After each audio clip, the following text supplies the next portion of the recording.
এটাই নতুন বাংলাদেশ, যারা ভাঙবে তবে মচকাবে না, আর্থিক লস মেনে নিবে তবে মর্যাদার লড়াইয়ে হার মানবে না।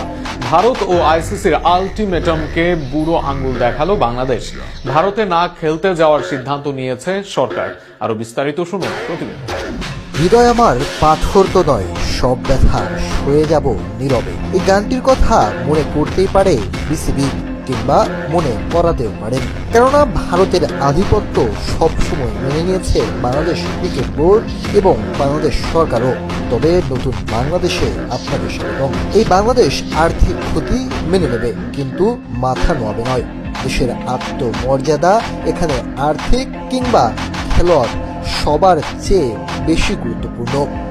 তাই আজ বাংলাদেশ ক্রিকেট বোর্ড, বাংলাদেশ সরকার এবং বাংলাদেশের জাতীয় দলের খেলোয়াড়দের সাথে যৌথ এক আলোচনা হয়। আলোচনার শেষে বাংলাদেশ সিদ্ধান্ত নিয়েছে ভারতে গিয়ে কোনো অবস্থাতেই ক্রিকেট খেলবে না তারা।